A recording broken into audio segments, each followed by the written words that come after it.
Davis, and it looks like we're making some sort of pie or something. How are you, boo? I'm great.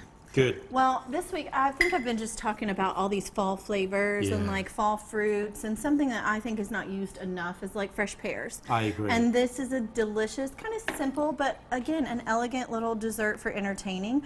I'm taking just a pre-bought pie crust. Yep. So this is What do an you want me to do uncooked with pie that? crust. We're not quite ready yet, but we're going to take a little mixture of brown sugar. Yep. I think it's 1/3 of a cup of brown sugar. We're going to take a couple of tablespoons of sliced almonds. Yep. Can't have enough of those. Sorry. You're my girl. All right, and then I have a tablespoon of cornstarch. Yes. And we've got to make sure we get this all right. Okay. Because this thickens it, doesn't it? Yes, it does. So a little bit of cornstarch.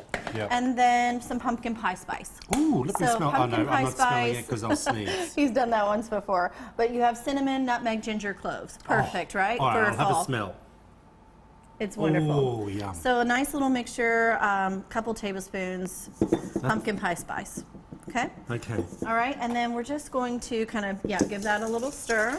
And then I'm just going to do a combination of pears. I've got the Anjou Are you cutting pears, all the that? Bartlett pears, and you said Bosch, right? Well, I call them Bosch, but I could be wrong. But when I used just to always work, called them Bosch based on how they were spelled, B-O-S-C, but I could be totally wrong but about I used to pronunciation. work in a fruit and vegetable department. And in that's the what they said? supermarket. Well, I used to be on the announcements. Oh, okay. So I used to say Bosch pears. Okay. We have a special over here in the Woolworths fruit and vegetable department, and today we've got the special on Bosch pears. Well, there you go. All right, so I'm just taking a mixture of these pears, and we're just going to slice them up. I just cut around that core.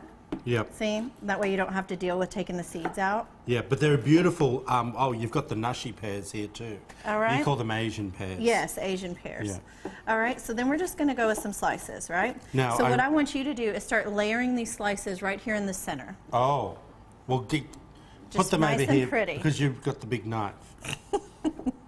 Oh, you don't want me to do them in No, decoration? because we are actually going to be folding this in. Oh. So we want to keep the pears, around the center. Oh, in the center? But you're putting all the same ones You can together. layer them. All right, so just a little bit further into the center. You'll see. I don't know why you're asking me to do it when you keep moving it all. Well, keep them towards the center, and I'll show you why. It looks like I'm making some sort of Danish. That's too thick. Well, this is called a crostada. Okay. Does anyone know what that is? Yeah, well, it's kind of like an open face, like pie, if you will. Like it's not in a pie plate, and it doesn't really have much of like the filling, but it's just the fruit. So, all right, we've got our pears. Yeah. So roughly, 1 pear thinly sliced. Yep. We're going to go in with a bit of fresh cranberries. Oh, they're nice pears too. Some fresh cranberries, right? Okay. Okay. So then... You sort of lost me a little bit now. So we got our cranberries. All right, all we're going to do... Do you eat them raw? All we're going to do is just fold this over. Do you see how that's working? I do now. We're going to hold on, I take didn't our paste filling. it. We haven't done that yet. We're going to take our filling, like our brown sugar mixture here, and that's just going to go all over everything. So you're going to get a little liquid that comes from the fruit, and that's where the cornstarch is going to come in handy, right? So we have all that going in there with our pears. Don't worry, I'm on to you now. All right, and then look how be careful of that knife. look how I'm just folding over. Yeah. Just all the way over. You just fold over each fold. That's why we needed it in the center, so we could give it a little lip, so that way everything stays inside. That makes sense. Right? So the final thing is we are going to take an egg here. I was just going to pinch it a little bit. Yeah, so you go right ahead, make it pretty. A little egg, a little water. Take that whisk, and you have a quick egg wash. Yeah. Egg wash is going to help your dish to brown up nicely. Well, I wish I had a fork. Let me get a fork. Troy loves playing with his food. All right, so then we're just going to brush, and all those little like creases and crevices are going to like brown up really nicely in the oven. So super simple little fall dessert. Again, that would be, I think, just lovely for entertaining.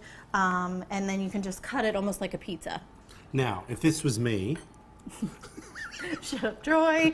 I'd Here to go. do a couple of twists of pastry on top, like a Danish. Okay. It looks beautiful. I love it. Yeah. All right. How long does this take to bake? This is going to be about, I think, 30 minutes. Yeah, at 350. All right. You want this recipe? I know you do. Head over to WTVQ.com /recipes. Where do we find you, Boo?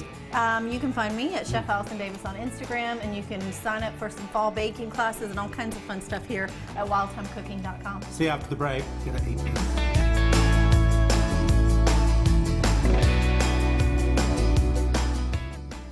The battle over tax cuts, it's on. On one side, liberals Nancy Pelosi and Amy McGrath. Where do they stand on cutting taxes? Is so pathetic. But in Kentucky's